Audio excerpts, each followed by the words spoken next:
So now that I've almost finished this, I just need to change this color to a lighter gray in order to make the transition between these sticks. So I'm going to make this light gray, the stick's going to be mid gray, to get that kind of gradient evolution into the diagram. That's going to be very important when you go into the axonometry, to the exploded isometric.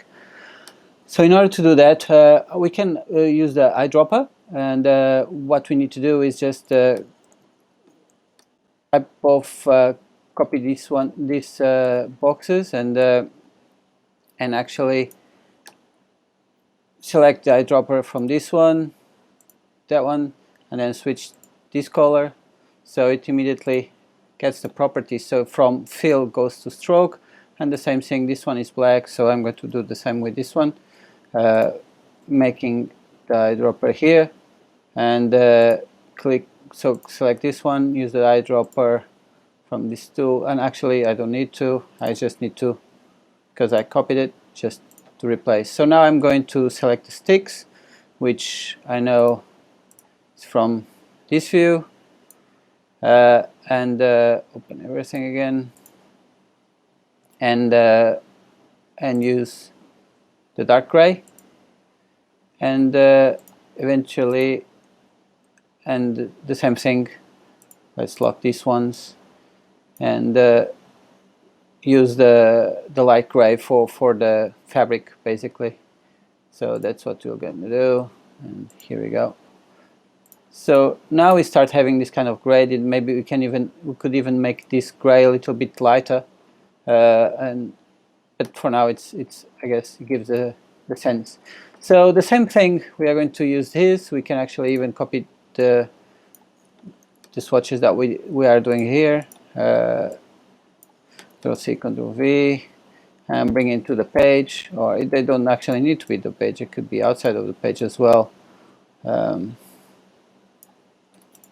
They don't necessarily, just for visibility purposes. So in this case, I'm not going to use the paint bucket for this, but I'm going to actually bring another strategy from Rhino. So instead, when we do the make 2D here, what I'm going to do is going to hatch it, and while hatching it, allows it to create a fill immediately, which can be immediately edited in Illustrator. So for that, we need to go select all the curves.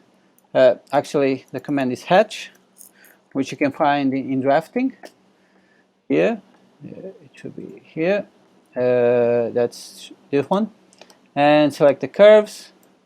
So you need to select all the curves, because it needs obviously to be closed. The way it's going to be applied is into closed regions. Press enter. Hatch. It didn't do. Let's see why. Hatch.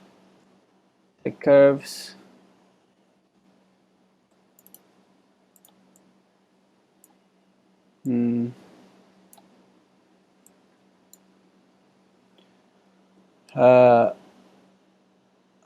Done.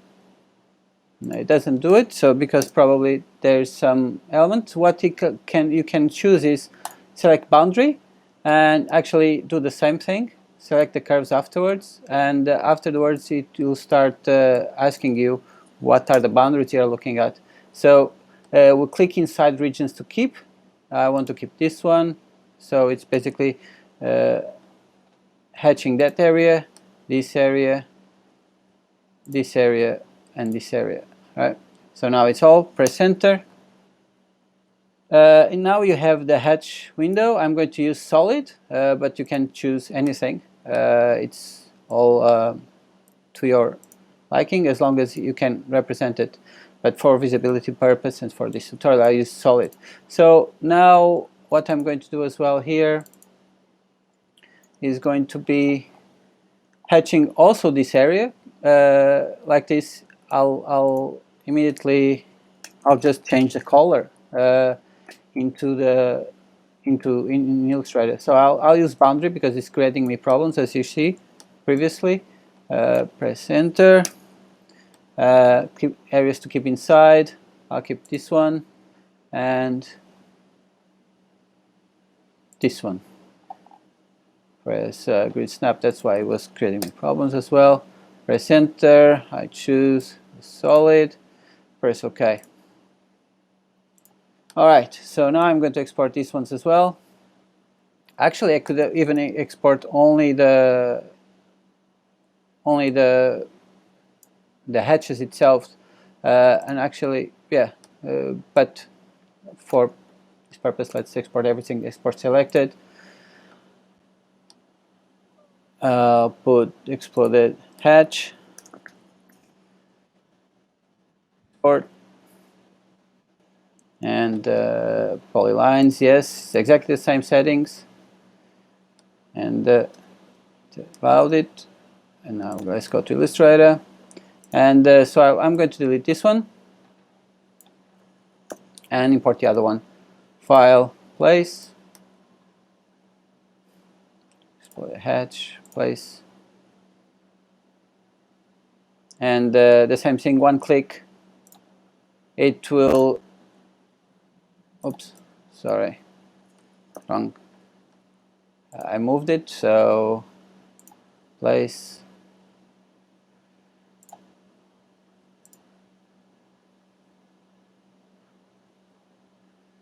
press OK. One click allows you to make the size of the artboard, as we previously said. And let's see if the hatch is there or not. We need to ungroup. And now we start seeing, you see this, the fill. Again, it was black, so it becomes in white.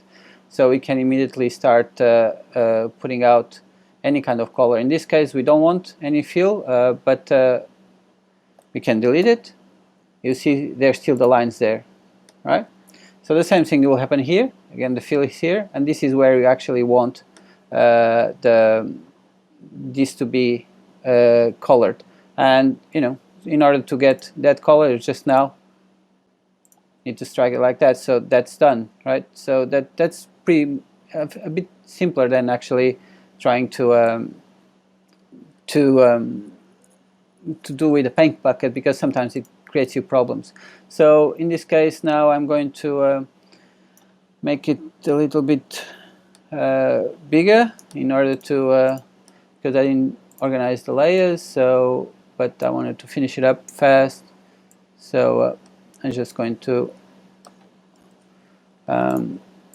try to bring this.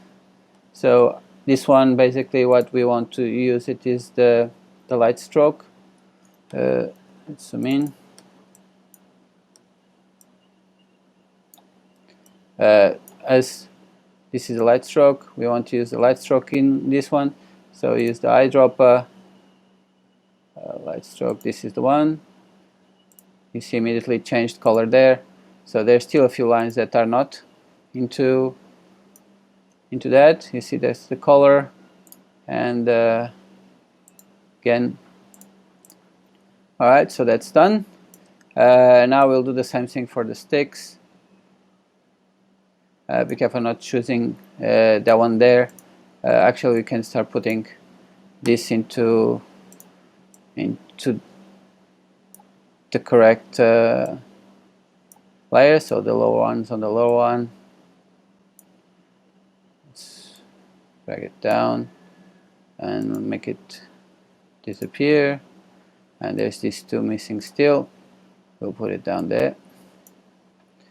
And now we can select, so this one, and there'll still be a few of them left, and we'll drag them all. And now if we, yeah, that's all done. So now the same thing, turn it on this one, because the swatches are not properly done yet, properly selected on the right layer. So I'm going to lock this one as well, lock the top one, lock the bottom one. I can select everything at the same time and use the eyedropper with the mid-range gray in order to color it. So now that's all done. The only thing that's actually missing is still these lines need to be colored well. So this is the fill. I'll make it, you can do a sub layer. You can do a sub layer in this one and disappear that one, make it disappear.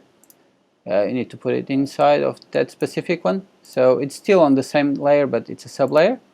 And everything is locked, so I can select and obviously select with the eyedrop this one, and that's done.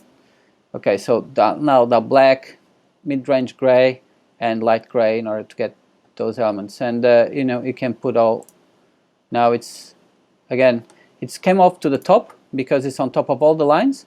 So what you need to do again, is go down to the bottom line, and as you can see there's many vectors, and you just drag it down and put it there.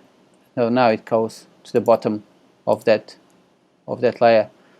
You can also right click and say go to the bottom. So the only thing that's missing now it's those dashed lines, and that's what we're going to do now. And either with a line, click and press shift for the orthogonal, anchor there, that's done. And then another line from here to that one there, shift. And now the lines are not popping up because I didn't paint them well, I didn't color them. And in this case I'm going to again use the black line, and sorry, it needs to be, select the stroke, make it with some color, paint it full, that's it. So now go to stroke on the other side and click dashed. So as we previously said, we can start customizing this, so making smaller dashes and smaller gaps, and yeah, so that's fine. Again, this is on top. We can go through the bottom, but for the case it's fine. And lastly, we are going now to reduce these two, again, be careful with the layers, to half a size as it was on the previous diagram. I'm not going to do these iterations, but you obviously can play around. I'm going to actually make it a little bit more dotty, more it's kind of lighter, and it doesn't interfere with the drawing. You still need to do this iteration there, but I'll leave that up to you. And so I'm going to just make it release all the layers, and right click, transform, scale 50%, press enter. You can put it in one page.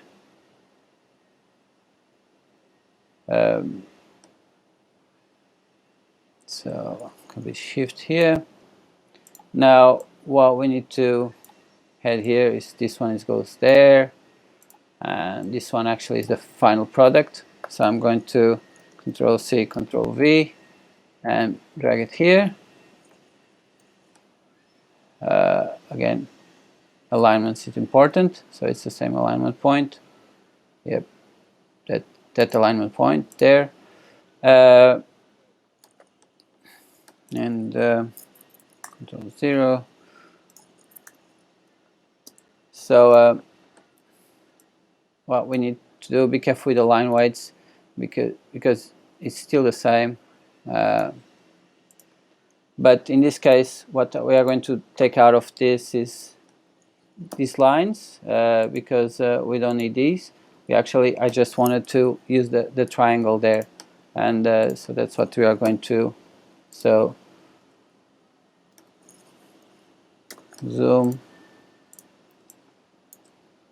and again, if it's locked into a group of layers, double click, it will it will add on those pathways, and you can start deleting whatever it's not needed.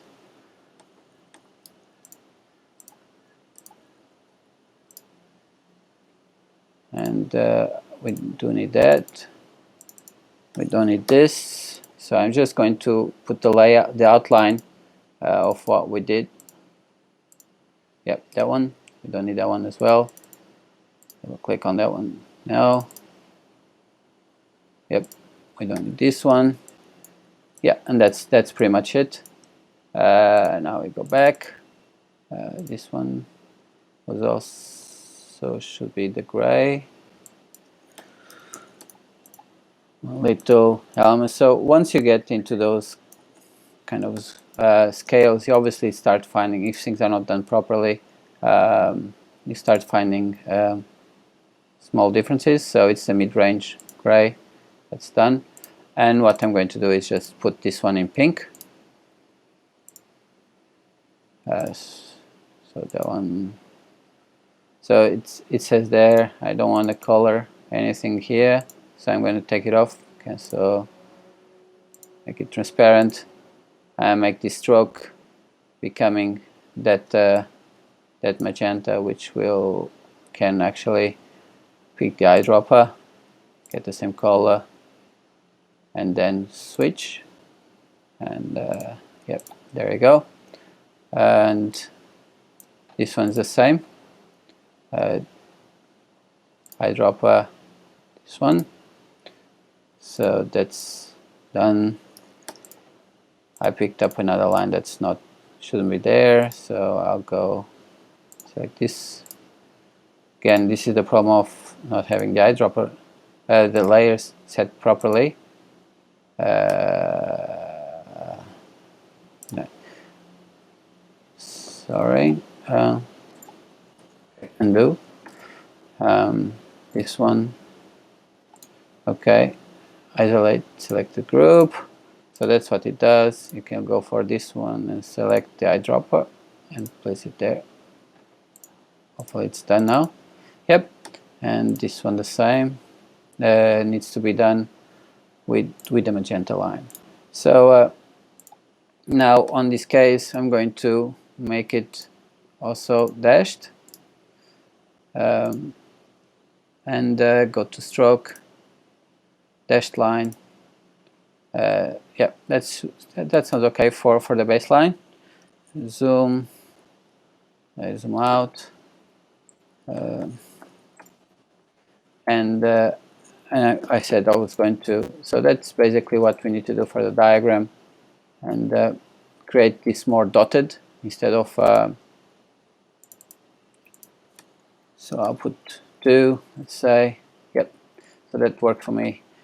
And finally, again, if you want to make these lines lighter, it's because they are just construction lines, it's could be instead of 0.5, so it gives you more punch to the drawing itself than into the construction lines. And lastly, adding the plus signs again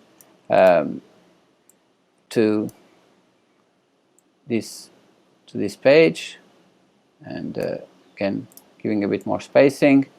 Don't cram in everything. Give enough space. So the text tool, it just works just like a Word, and it gives you here, if you have the setups as I do, but it also changes here on the edit bar. So you can choose whatever type of font, Arial, let's say, and let's use Isometric exploded diagram.